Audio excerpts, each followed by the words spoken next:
में रखते हुए बजट बनाया गया, महिलाओं और युवाओं को ध्यान में रखते हुए, हर वर्ग को ध्यान में रखते हुए बजट बनाया गया। तमाम जानकारी साझा करने की बहुत शुक्रिया आपका। आगे बढ़ेंगे। इस बीच एक और अहम अपडेट, 80 दिनों बाद आज फिर दिल्ली मेयर चुनाव होने जा रहा। एमसीडी सदन में मेयर चुनाव सुबह 11 बजे से शुरू होगा। इस वक्त अहम अपडेट आप तक पहुंचा रहे हैं, जहां आपको बता दें कि चौथी बार पार्षद और अन्य सदस्यों की ये बैठक होगी। मेयर और डिप्टी मेयर समेत स्टैंडिंग कमेटी के सदस्यों का चुनाव किया जाएगा। इस वक्त अहम अपडेट आप तक पहुंचा रहे हैं, जहां 80 दिनों बाद एक बार फिर से दिल्ली मेयर चुनाव होने जा रहा है। तमाम तारीखों के चलने के बाद अब एक बार फिर से ये चुनाव होने जा रहा और 11 बजे से शुरू किया जाएगा। चौथी बार पार्षद और अन्य सदस्यों की बैठक होगी। मेयर पद के उम्मीदवार आपको बता दें बीजेपी से रेखा गुप्ता हैं और आम आदमी पार्टी से शैली ओबराय हैं। तो यानी कि डिप्टी मेयर के जो उम्मीदवार हैं वो बीजेपी से हैं कमल बागड़ी और आम आदमी पार्टी से आलिम मोहम्मद इकबाल। तो कुल मिलाकर जो दिल्ली का मेयर होगा और डिप्टी मेयर उसका चुनाव होगा। मेयर चुनाव के लिए तय हुआ colour code white ballot paper से ये मेयर चुनाव डाले जाएंगे। तो वहीं डिप्टी मेयर चुनाव के लिए ग्रीन बैलेट पेपर का इस्तेमाल किया जाएगा।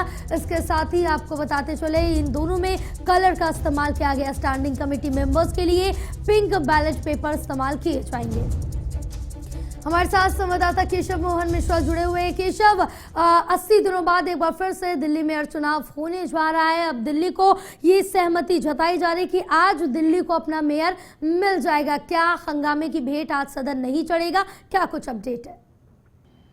देखिए, बिल्कुल आज बहुत महत्वपूर्ण दिन है, क्योंकि लगातार आज चौथी बार दिल्ली में एक बार फिर से दिल्ली जो एमसीडी का सदन है वो बुलाया जा रहा है। और अब दिल्ली में तमाम जो पार्षद हैं वो अब से कुछ देर के बाद जो है वो कहीं ना कहीं सदन में पहुंचना शुरू कर चुके हैं और 11 बजे ये कार्रवाई शुरू हो जाएगी। और फिर जो पीठासीन अधिकारी सत्या शर्मा है वो चुनाव के लिए आदेशित करेगी, फिर ये चुनाव की प्रक्रिया शुरू हो जाएगी। लेकिन कई मर्तबा सदन में बैठक बुलाई गई है, लेकिन ये जो बैठक है वो हंगामे की बैठ चढ़ी है और दिल्ली में मेयर का चुनाव नहीं हो पाया है।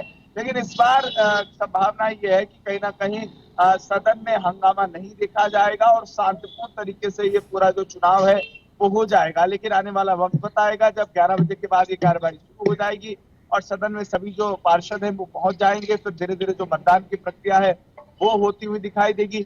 लेकिन अगर हम बात करें तो जिस तरीके से लगातार राजधानी दिल्ली में इस वक्त राजनीतिक जो हलचल है वो तेज हो चुकी है, क्योंकि आज दिल्ली में मेयर का चुनाव है। बिल्कुल, इस बीच राजनीतिक हलचल काफी जोर शोर से दिख रही है, सियासत गर्म है और आगामी समय ही बताएगा ये चुनाव किस तरीके से होते। आप हमारे साथ बने रहिए, लेकिन अगली खबर पर नजर डालेंगे। इस वक्त अहम अपडेट आप तक पहुंचा रहे हैं, जहां आपको बता दें कि दिल्ली डिप्टी सीएम पर लगा है फीडबैक यूनिट से जासूसी कराने का आरोप। गृह मंत्रालय ने सिसोदिया पर केस दर्ज करने की सीबीआई को मंजूरी दे दी। गृह मंत्रालय ने मनीष सिसोदिया पर मुकदमा चलाने की मंजूरी दी। सिसोदिया पर भ्रष्टाचार निवारण अधिनियम के तहत मुकदमा चलाने की यह अनुमति मिल गई। इस वक्त की बड़ी और अहम अपडेट आप तक पहुंचा रहे। दिल्ली डिप्टी सीएम पर फीडबैक यूनिट से जासूसी कराने का यह आरोप लगा है। हमारे साथ केशव मोहन मिश्रा बने हुए हैं। केशव, जिस तरह से देखें आप डिप्टी सीएम, दिल्ली के डिप्टी सीएम मनीष सिसोदिया की मुश्किलें बढ़ती जा रही, जहां उन पर यह आरोप लगाया गया है कि फीडबैक यूनिट से उन्होंने जासूसी कराई है और गृह मंत्रालय की तरफ से सीबीआई को भी अब अनुमति दे दी गई है केस दर्ज कराने की। क्या कुछ अपडेट है?